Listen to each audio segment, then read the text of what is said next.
Welcome to this wild Wednesday on Crypto. Oh my God, the market's doing okay. Now, today I've got a friend coming in to talk NFTs. He's been through a long journey and it was fun to have this interview. It's a bit of a different format, but let's just dive right in. Well, bam! All right, everybody, I'm pumped to bring on a friend, doing a new interview format. It's not really my usual, but it is something I want to lean into because there's just so many cool people in this space. Today, I've got Aklo. He's a homie and a fellow Solana Business Frog. This is a project that comes from his beautiful brain, something that I tapped into definitely a little later in the whole thing, but it's morphed into this awesome group of people. We have a very constant cadence around shitters, around NFTs, around the Solana ecosystem, and you know, in a nutshell, it's really, really fun.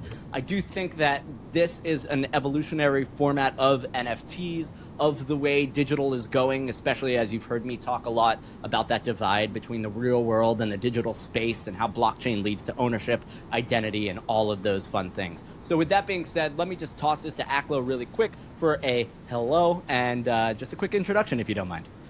Yo, what up, man? Thanks for having me. Hell yeah. Aklo is being represented by his hoodie frog here, and if anybody wants Solana Business Frogs, I'm going to have that reference for sure in the sources. So let's open up, man. Just give me a little bit of your background, because honestly, I thought I was unique, and it's like looking into a mirror. Where did you come from, and how did you get here? Yeah, man, I guess I'll give you just a super quick one, and then we could get more into, you know, my backstory later if we want to. But yeah, I joined like Web3 fully in 2021. You know, I first dipped my toes maybe back in 2014 with Dogecoin. Nice. I was like on Reddit at the time, just caught my eye, and I saw that people were like passing tips around through comments. Like you could just type in a comment and tip somebody in Dogecoin. So that was how I acquired my first crypto.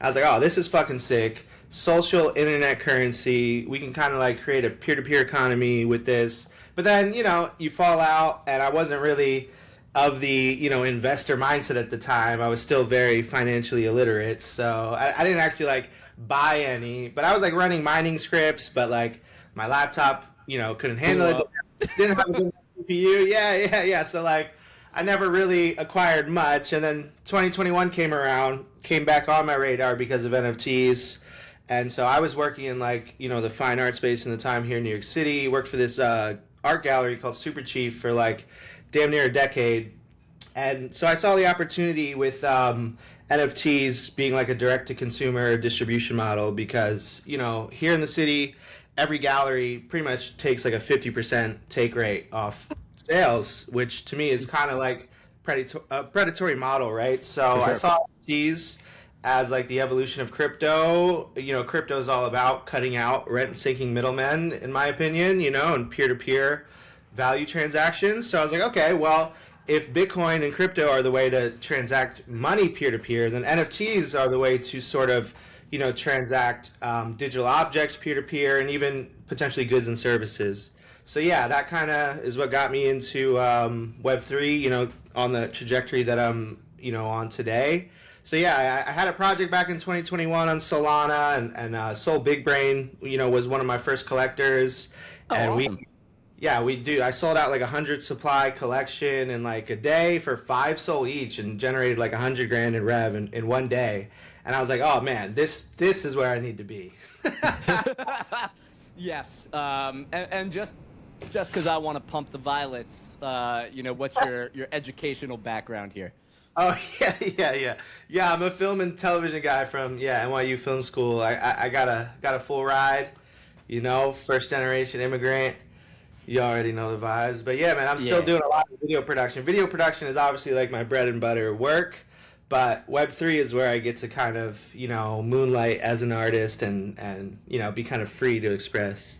Yeah, 100%. I mean, it's exactly what you said. When you're generally doing video production, there's a lot of cooks in this kitchen, and you know, ownership often you're one piece of a small part. Like I think to make a movie, for example, I've heard it takes about 60 unions to pull off like a major feature film, and it's a cool vibe to be like you can build it from, you know, the dark depths of your basement with a good internet connection.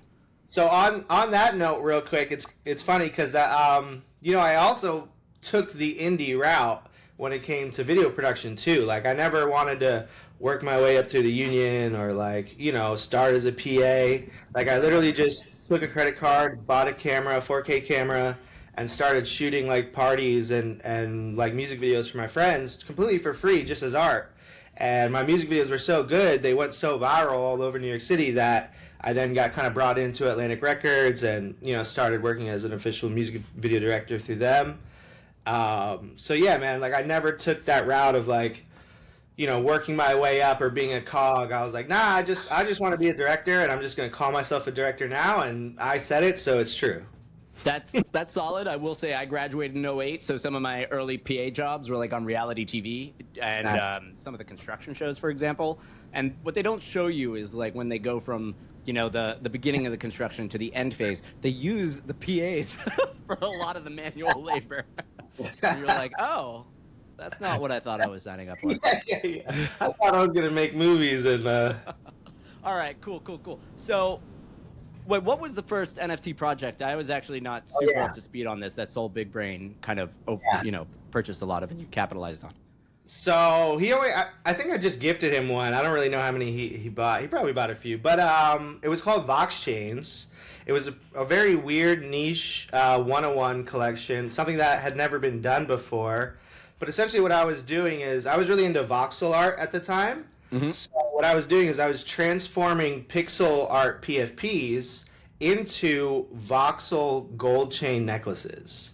And they were like this premium add-on. If you had like a blue chip NFT, the only way you could like flex harder than that was to then get the Vox chain of it and then put that gold chain on the PFP. So still to this day, Big Brain has that chain on his PFP.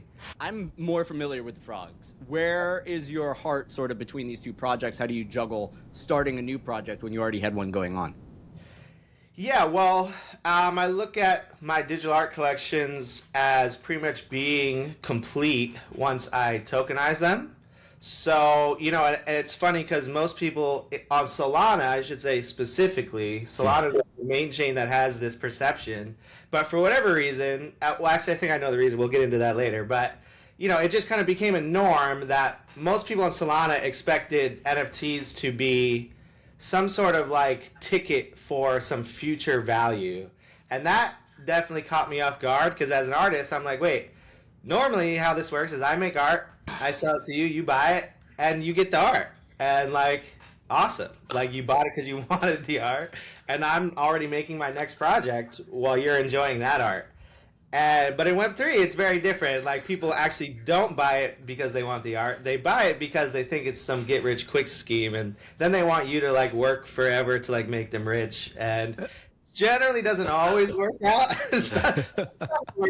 Sometimes people make a lot of money off my art, and they have, and that's great. But that's not the intent that I have with making my art. I make it, first of all, as a revenue stream for myself. Second of all, is just, a form of expression. And then third of all, just a way to like meet and find, really cool people that, are like-minded on the internet. And but yeah, there's always a weird like dance you got to do going from one project to the next. And I still love Vox Chains, and like literally to this day, it's still operational. Like if anybody, like the way we had it set up was, I would sell NFT tickets, and then that ticket was good for one custom. So you would have to actually redeem your custom, and then then I would do the 101. So like there are still tickets out there, and those are tradable. And if anybody ever wants a Vox chain, they can redeem one from one of these tickets. Yeah, so it's like all of my projects are still kind of like operational, I guess you could say. Like they're. You asked where my heart is. I mean, I love all my art. I love all of them, but I do kind of have to represent my newest project the hardest because people kind of expect that from you, right? So. Solana Business Frogs is my latest project. It's like, it was my first 10K collection ever. So that, each one I try to make it a first of something so that it has some kind of historical value to it, But, so yeah, it was my first real 10K collection. I really got to pay homage to some of my favorite NFT art, out there. CryptoPunks, obviously, SMBs, Thugbirds. If you look through the traits, all the traits are remixes of punk traits, SMB traits, Thugbird traits. Couple others mixed in there, and then a lot of my own custom stuff too. But yeah, man, it's definitely my favorite PFP collection I've ever done. Just because, yeah, I really got to kind of, um, explore all the traits I always wished I could afford, like a hoodie punk, Yeah. but with my own base character. I mean, that's really the artist kind of mindset is like, fuck it, if I can't buy it, I can make it. Yeah, exactly. And I've always been that way. Like, I'd never have bought designer clothes. I would always just buy my own shit and just customize my own shit or just wear fucking whatever, just fucked up, dirty clothes. But yeah, I've never been one to like, buy luxury goods. That's groovy because there is this weird duality inside of the crypto industry, which I think you covered, coming from the organic kind of desire to make something dope and to put it out there. And your point of view is like, I'm an artist, I made these things. And yet there's this expectation, right? Because we move, it's this thing I like to talk about, how everything is blurring together. And I think, crypto and AI and the metaverse and all these things are happening. But there's now this like expectation that you're a business manager and you're like, yo, homies, like I gave you something for the joy of it and like, just enjoy it, Yeah, and I do think NFT communities can become like anything that the community wants them to become. So like I've never been opposed to like taking my collections and kind of using them to then form new things with like a group. But often when you get into that groupthink kind of mentality, it's tough because there's usually too many ideas and too many cooks in the kitchen, and not necessarily like clear leadership or like direction. And for me, since I had no intent or goal for like a utility or like a business to form out of it, that it's like, yeah, the people who try to do that, they usually don't put in as much effort as it actually takes. Like, they want to toss you one idea and then like, here, you go start this whole business. And I'm like, wait. Yeah, 100%. Yeah, I mean, a lot of business frogs, but that part was a joke. you're like, bro, the frogs are the businessmen.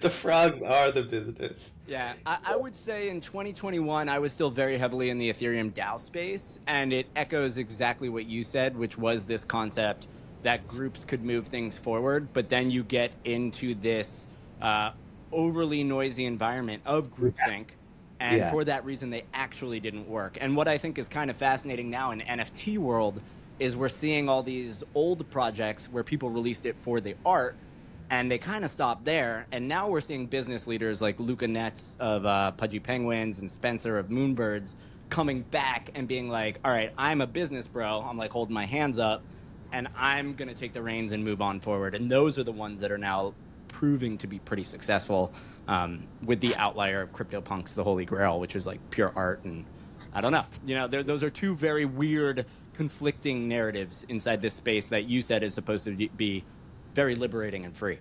Yeah, well, actually, I don't see those two things being conflicting. I think they can both exist in the same space, and the funny thing is some of the projects that have survived the longest, like especially on Solana, like if you look at geckos, for instance, they were a collector first community. They were an art first community.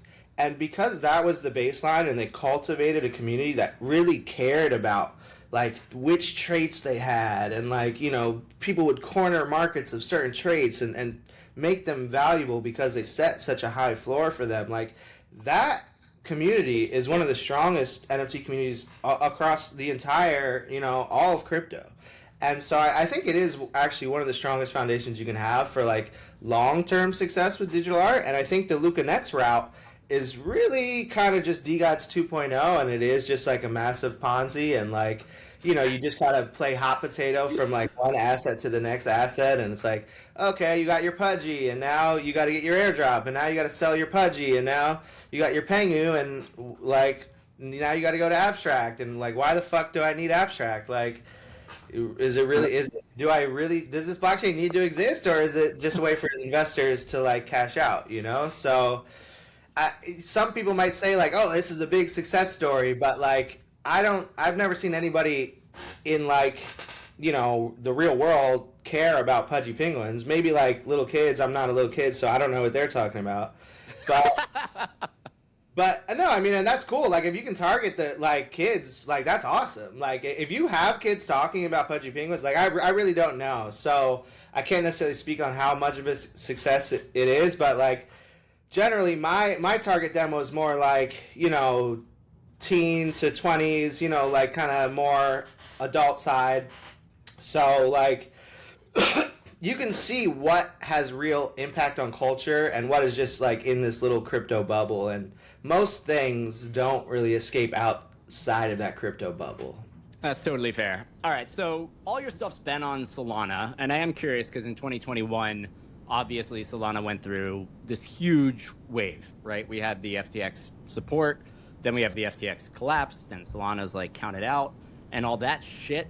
But curious to get your take since you're really deep. I come from, I was around during the Ethereum ICO. I unfortunately didn't participate because it was like very computer dev heavy at that point in time. I wish I did. I'd be way richer.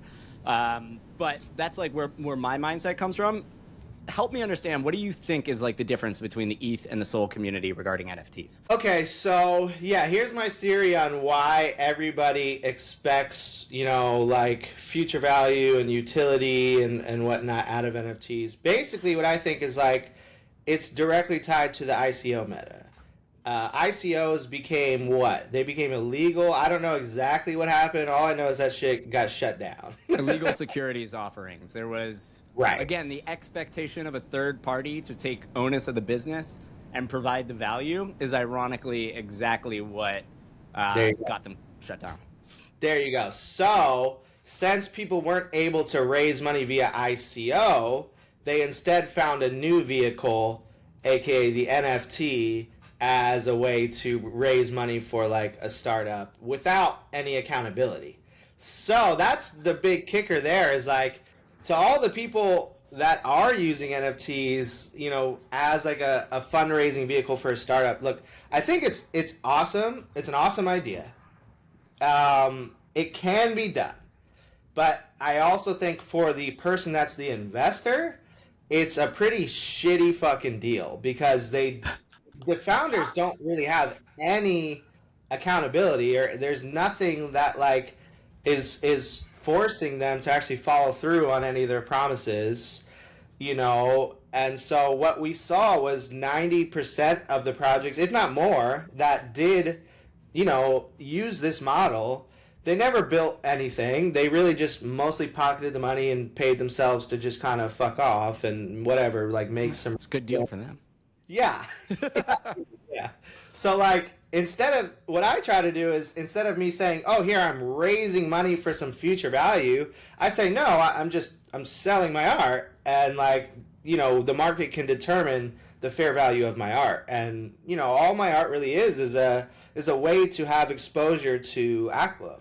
And who knows, maybe one day, like, I'll be a fucking super successful artist and you'll have, a piece of Aklo's work, or one day I won't, and it'll fucking, you won't make any money, but you'll at least still have that fucking art.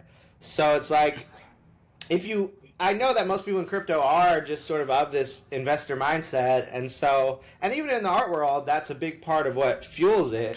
So I do get that part. So it's like, look, if you are looking at it as like, a value investment, you have to see it as a very, very, very long-term investment on a bet on Aklo being a successful artist one day, essentially.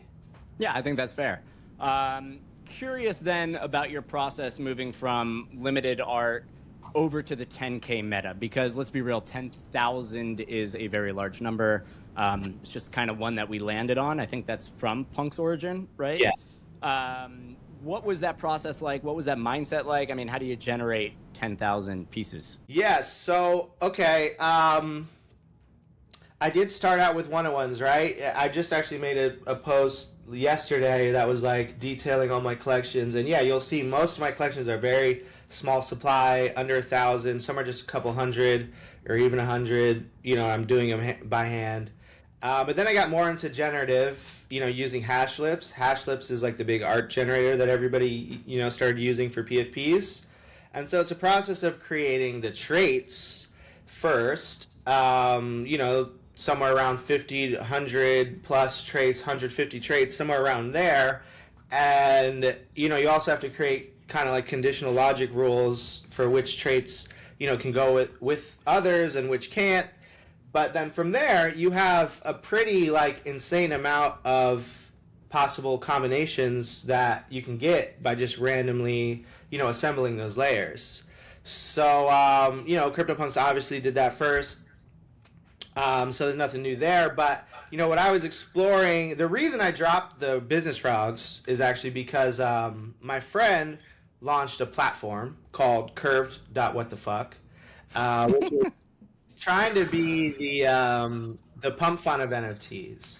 So the whole idea behind this platform was that you could mint NFTs on a bonding curve, just like you would a pump fund coin, and then they would kind of bond, and they would have some liquidity in like the NFT, AMM pool, so that there's like plunge protection, I guess, built in, and if you could kind of sell back into the bonding curve if you really wanted to, just like pump fund. So it's the antithesis of the model of like, oh hey, here you pay a giant mint fee, a 2 SOL mint fee, for us to launch a company, and then like it just drops below mint as soon as the NFTs come out, and everybody's in a loss.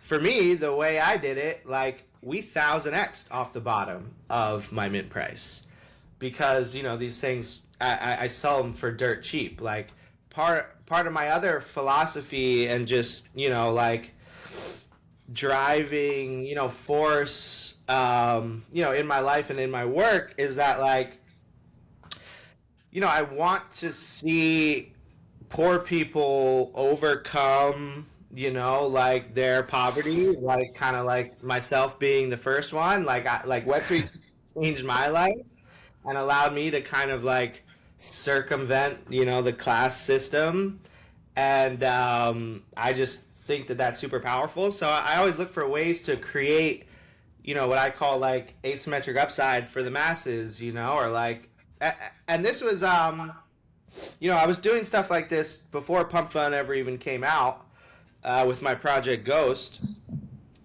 which again also did 1000x for minters. Hell yeah. And then Pump Fund came around and then standardized that. And I think that's why Pump Fund is $1 billion company right now, because they democratized access to asymmetric upside potential.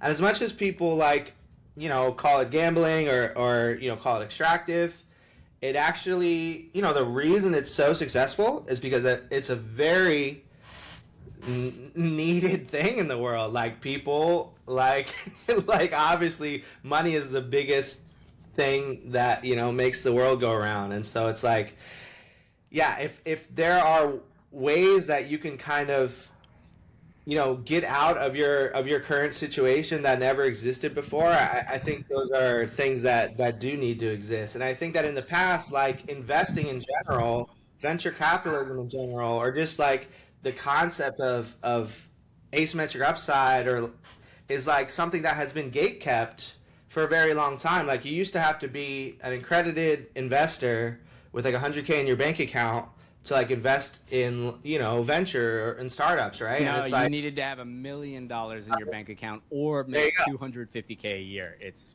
there you go.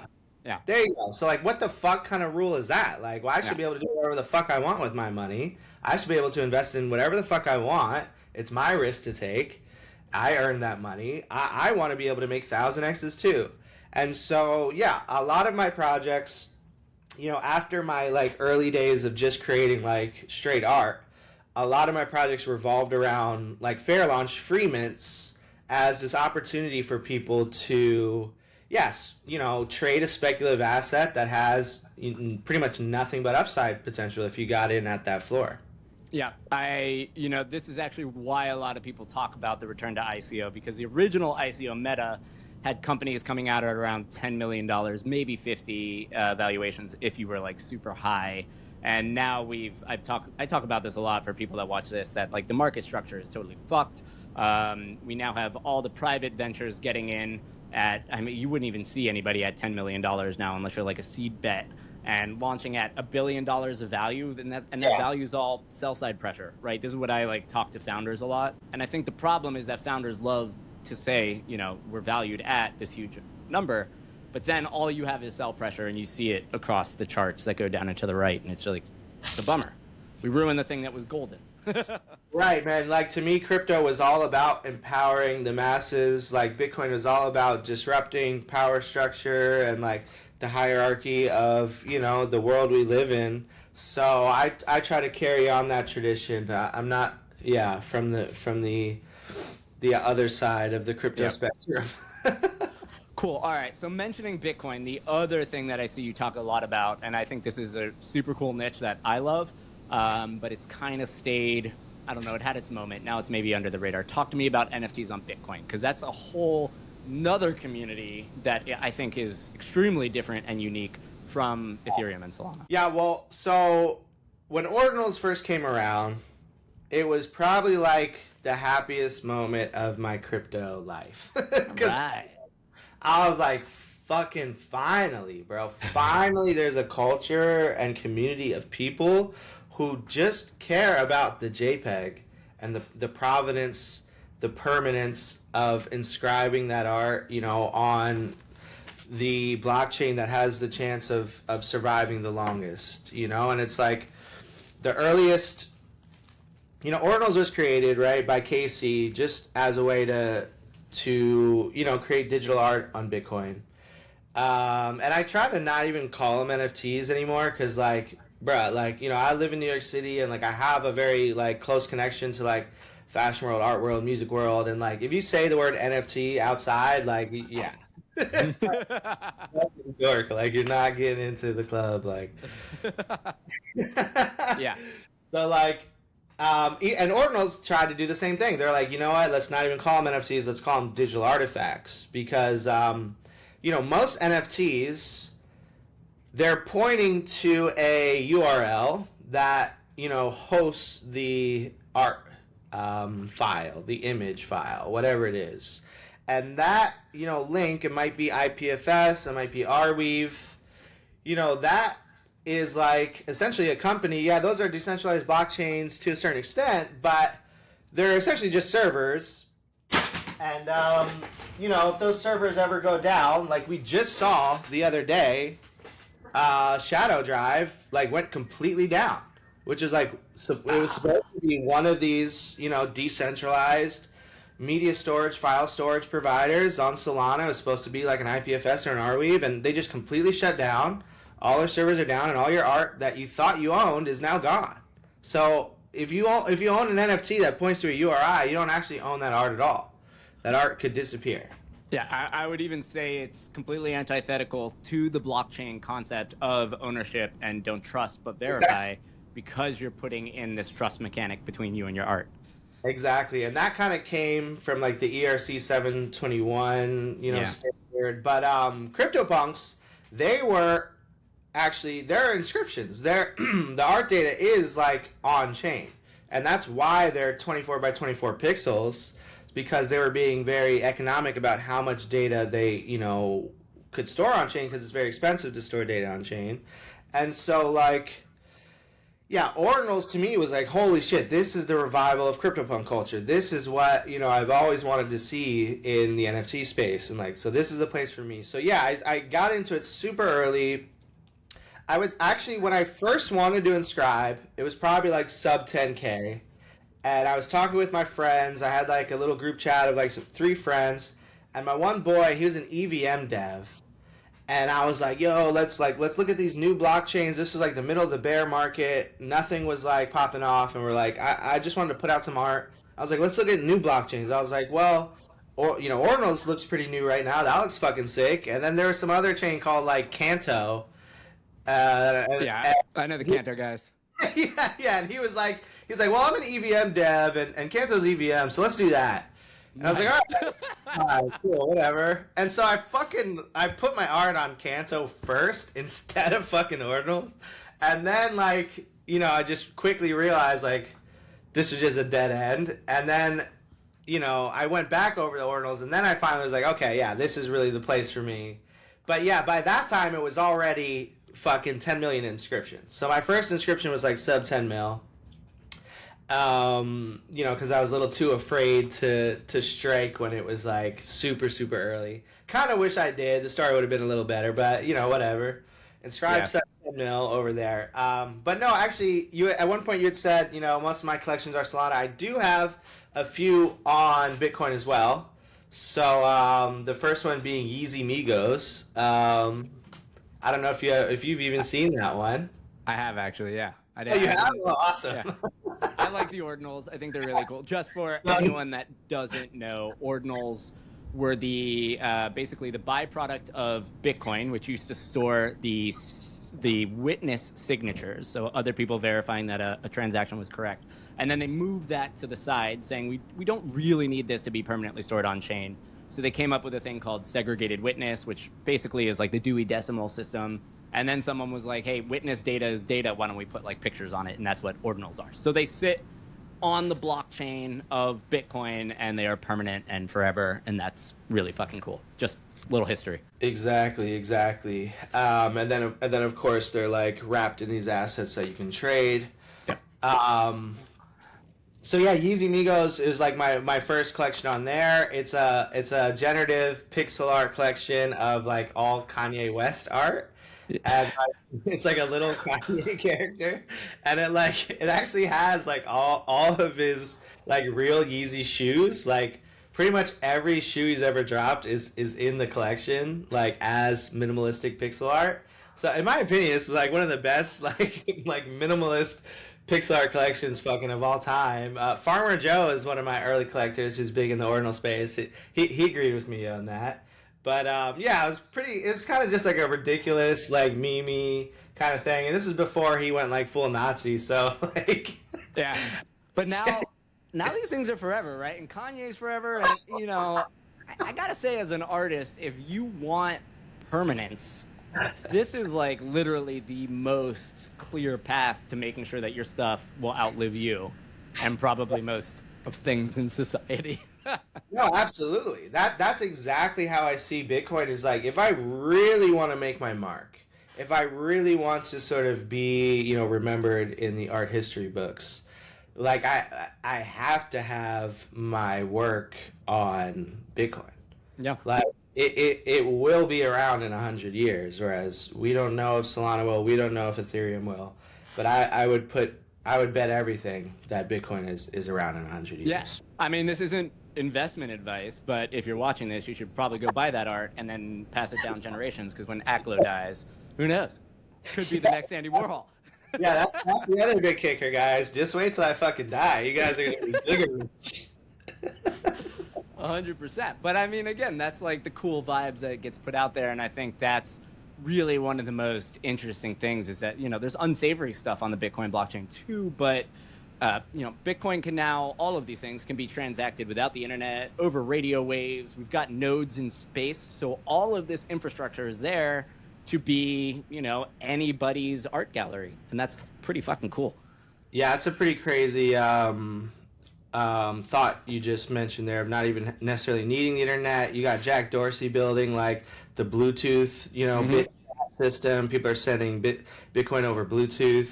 I mean, I think you posted some shit about like birds carrying like image signals like in their like you know, in sound waves that they make. So yeah, there's probably lots and lots of ways that you could like transact Bitcoin, and so yeah, that's why I think it'll be around forever. Like even if there's like some kind of apocalyptic fallout, like people will still be wanting to spin up Bitcoin nodes and like transacting with each other. Yeah, You know? and you know, I've actually spoken to a few like museum acquisition boards, and they want art that is, you know, a narrative, like a piece of history. There's definitely like a new collective agenda that says, hey, these things were big for a moment in time, like the umbrellas from the Hong Kong umbrella revolution. I've seen those actually being collected, right? So these things do fit into that historical parameter. And again, you know, this is something that anyone like you can just like pull off if you have the curiosity and the will to do it. Yeah, and I think that's the key to making art is like if your art doesn't have historical value of being like the first of a narrative, like you have to be inventive in some way if you want to be remembered, you know? So like CryptoPunks, we remember. Ordinals, we remember. All the digital art in between, pretty much you're going to forget. Yeah. So yeah, it's like that is my goal, is to keep kind of pushing the envelope and keep getting more inventive with, you know, my art. And, you know, I have been learning to program, you know, a lot more. So I've gotten more into like generative, like P5 art or 3.js art, which, you know, you can like 3.js as a library is inscribed on Bitcoin. With Ordinals, they, you know, everything is rendered as like HTML pretty much, so that, you know, you can view it in browsers. So every single tool that you have on the web, if you know, inscribe those libraries on chain, now you can create inscriptions that call to those libraries, you know, just like you would call to it with an API.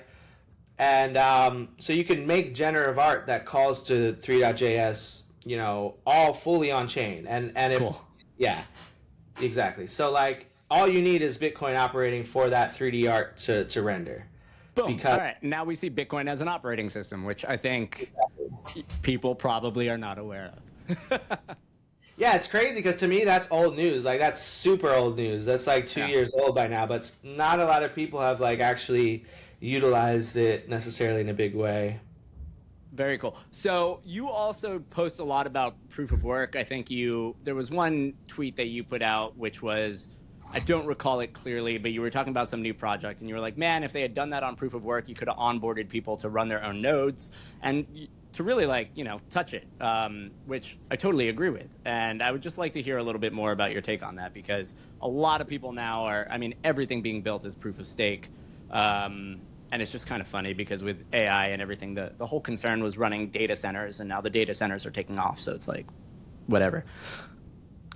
Right. Yeah. No, I am a big fan of proof of work. I'm not necessarily convinced that proof of stake will work in the long run, just in terms of like, well, what I should say is more like proof of stake seems to work for digital money systems, digital currency systems, but proof of work seems to work better for like store value systems. So I think the reason Bitcoin is outperforming everything this cycle, and the reason Solana has had such a weak ass, you know, pump this bull, is directly because it's inflationary. And same with Ethereum. So it's like the reason Bitcoin was created is because, you know, essentially because the Federal Reserve is able to, you know, inflate the money supply at will and debase, you know, all of our currency value and purchasing power, and Yep. we have more power against that. So Bitcoin was created as this, you know, the first ever fixed supply asset, and I think that is one of its, you know, most important qualities, and it's one of the biggest reasons why it's outperformed nearly everything, you know, on Earth over the past decade. And then you know, we went and we just created, you know, inflationary cryptos. And so it's like we kind of just came back to where we started, and it's like what was the point of that? You know, like, look, I'm not an economist. I don't fucking know shit about economics, so I'm not going to sit here and try and act like I fully understand, you know, like the inflation rate or whatever of Solana and Ethereum. But look, all I know is I would much rather hold my Bitcoin than I would stake my Ethereum. Like, wow, I'm gonna get some yield, like, but it's not gonna fucking perform. I wanted to move on to sort of the way that these things morphed into community chats, because there's like another one, for example, called Ether Rocks. It's a picture of a fucking rock. Yeah. And it's worth hundreds of thousands of dollars, maybe $500,000, I think, right now. But Wow. people say it's the quality of the other holders, and by having it, you're in a group chat. Now, with Solana Business Frogs, I got onboarded very similarly. We have a group chat for frog holders, and you're only going to get in there if you have a frog.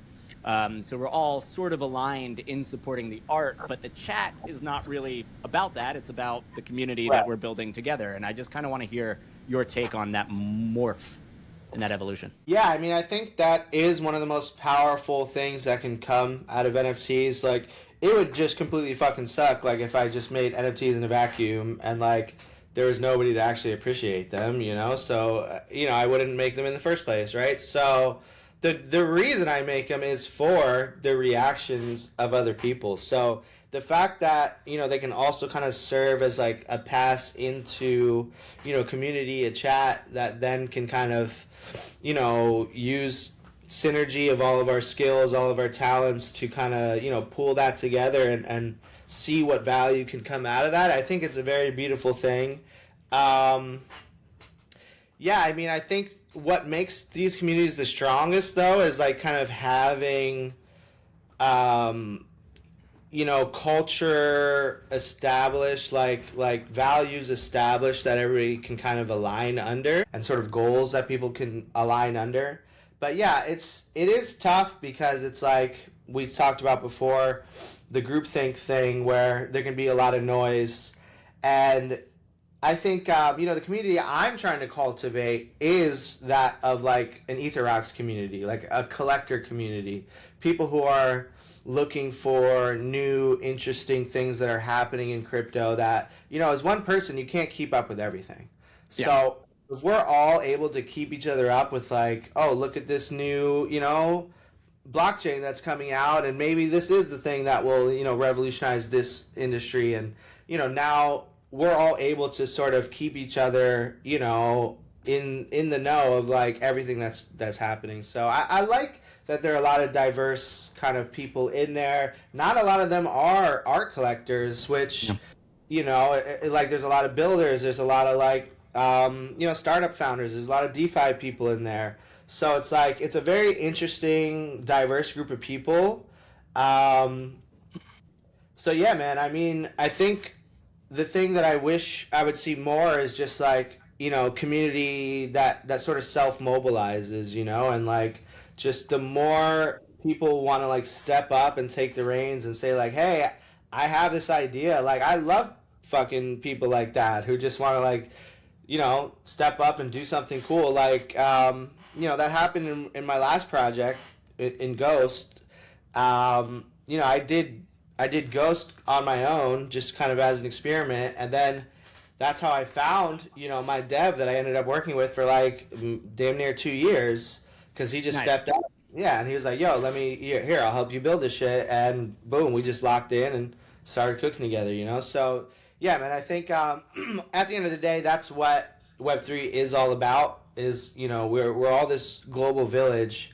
That's what the internet's about. That's what Twitter's about. So like how can we kind of come together to help each other achieve our shared goals? Totally. And when I listen to this, it's such a natural evolution from Reddit, where you said you discovered it, because Yeah. Reddit's just about the conversation, but then this morphs into the capacity. I don't know. It's not really a business. It's not really. It is a community, but yeah, it's this blurry thing in between, and the facilitated by the internet. And now that finances are digitizing on the internet, it's just I like to when people talk about crypto and money, I'm like, crypto is actually destroying the concept of money, and we're moving more towards value. And it's where do you get your value from? Is it playing a video game, as we see video games come onto Web3? Is it making art? Is it building financial products like DeFi? And like, that's just the coolest goddamn thing to me. And even forming like investing syndicates where like you guys pool money together, and now you actually have enough to like get a ticket in like a real investment. Yeah. Yeah. The Boogles I think have done that well. Enigma DAO did that pretty well, and sure they've gotten a lot of fucking criticism for it, but they've also made a fuck ton of money. So like, Yeah. hey. And you've even got the similar format for investment, right? Flamingo DAO is a large group of people that pull their money and they buy the art. Yeah. Yeah, so that's pretty cool. Just to wrap this up, I would love to get some of your takes. Give me some vibes on the future. Where do you think this is going? Where's your kind of head at now for the what's coming up next? You just gave me a really sick idea, bro. Let's pool all of our money together and we all buy a CryptoPunk as the frogs, and then when we flip it, we distribute profits, according to how much you put in. I'm very open to it. A friend of mine built a lending product on punks, and it was a very mind-opening idea to me that you would be able to acquire this art early and be able to unlock its value by taking out borrows against it, because We Oh, did see during the NFT boom amazing parties and private events. There's restaurants, for example, where you need to hold the NFT to get into a sort of VIP experience. right. And the idea was that you could rent out, let's say, your CryptoPunk to anyone that wanted to participate in these real world things. They Wow. would pay you a fee, and that would like come back to you. So there is a lot to unlock, I think, Yes. throughout these holdings. No, I love, those kinds of innovations. So future, I mean, I think right now I'm definitely in this kind of transitional in between state. I've been like juggling, just web 2 video production work, just juggling bills, like all that shit, juggling. I would say the one other big thing I was juggling was like a major fucking failure of attempting to do a startup too. I should tell this story real quick. Yeah. I got accepted into the Bitcoin Startup Lab, an startup accelerator, and it's the first accelerator I ever got accepted into. I'm not like a business school background person. I'm a film school person, so that was like my like MBA training, pretty much all in like a pretty Sick. short span of time, right? And so, because I went through that process, it was like, okay, there was like, essentially assignments of like creating a startup idea and pitching it to investors, and then like just going through the motion of creating a pitch deck and like, trying to raise for that startup. And so I went through all those motions. I actually, my startup was the number one, like most, interested in on demo day. Like we had the most investors come into our breakout room. Essentially, the idea was an evolution of like the 404 model, which came out of my work with like Ghost and the whole hybrid DeFi thing, Quick where pause. The 404 model is adding a token to NFTs so that you could essentially buy a piece of an NFT, and if you eventually bought enough, the tokens would morph into an NFT, and it was a liquidity profile. Anyway, exactly. So my idea was to sort of bring that to Bitcoin and to create the essentially like a floor token protocol that allowed anybody to invest as little as $10 into blue chip ordinals. If you couldn't afford the floor price of like a $10,000 JPEG. And I yes. think that opens you up. Now you have a market, instead of your market being like only 300 people on Twitter that can afford, to sustain your buy pressure. You have the billions of people around the world that can afford, $10 or whatever. So I still think that that's like a pretty bullish concept and all. And Tim Draper was, intrigued by it. I got to meet him, talk to him a little bit about Cool. JPEGs on Bitcoin. Yeah, that whole experience was super cool, but I definitely hit a wall and fell flat on my face because I didn't really have the right dev, and then I found a dev through fucking cold DM on Twitter, bro. Like this dude just hit me Sick. up, cold DM. He was like, "Yo, I see what you're doing, see what you're working on. It looks super cool. Do you need help?" And I was like, "Yes, bro. I need all the help." Turns out you should not answer cold DMs on Twitter, especially for devs. Yeah. I grew Wait, why was that? so, yeah, I just kind of grew suspicious of like dude's whole kind of background and where he's from, and started suspecting that he was lying because his stories just weren't quite adding up. And then I had some other people from like the Arch community on Bitcoin also tell me the same thing, and basically some guy from Arch is like, "Yo, actually, I'm pretty sure this dude is DPRK." North Korean. Yeah, North Korean, and you should probably KYC him. And I was like, yeah, he does give me kind of weird vibes. And I was also paying him out of pocket like a pretty steep weekly rate. So all my meme coin profits I had made, I probably like racked up like a good 15, 20K like profit this cycle. And I just spent it all hiring this kid weekly to like build my startup. And then by the very end of it, he was like basically almost done. Then the suspicion started to pop up around the Arch network, and then I had to call him out, and I was like, "Yo, can you KYC? Can you just verify your identity before I make the next payment?" And he was like, "Oh, fuck you," and just blocked me and disappeared on me. Yep. That's why, the most amazing thing ever is send him a picture of Kim Jong Un and say, draw a dick on this face. Should have done that, step one, like. Yeah. What do you think of Kim Jong Un? But Yeah. Yeah. nah, man. Like, I guess I was kind of desperate for like the help at the time, and he was a killer dev. That's probably the Yeah. funniest part of that story. It's like he fucking crushed it, and we had a whole testnet launch that like went awesome, and we sold it out. But yeah, I'm glad that all kind of came up before I ever actually landed any investment, obviously. So yeah, at least I got to fumble my own money, not somebody else's money. So yeah, my like 15, 20K like nest egg I had saved up from, all my profits this cycle. I kind of dumped it into my own startup. Now I still have that code base and I have reviewed it and there is nothing malicious in there. So Nice. I can kind of pick up from there, and still build the thing, but I would kind of need another dev to feel comfortable. So I still have that, the investment isn't completely just like for nothing, right? But yeah, man, that was like what led me to where I am now, to being in kind of this transition state of like, okay, which direction do I want to go now? It's like, I definitely need to do something that, generates rev, which is like just my bread and butter video production work. I've been doing a ton of. I'm working on a little podcast using like AI a lot right now for like show packages, show Yeah. graphics, stuff like that. So yeah, I'm in this transitionary state where I'm like, you know what? Let me not rush into anything. Let me not like force anything. Like Bitcoin Startup Lab, I was kind of forcing it because I was going through the motions, right? But now it's like, I have a clean slate. I have a blank canvas. That's always the scariest thing for an artist, is a blank canvas, right? Because you just want to color in, your sketch. Mm-hmm. But right now, like blank canvas status, transition state. So the answer to what's next is who fucking knows. But I guess it's 3 p.m. So you're gonna have to stay tuned for the next one to find out. Well, cowabunga. If anything, this industry constantly comes up with new metas all the time, so there's lots of opportunity.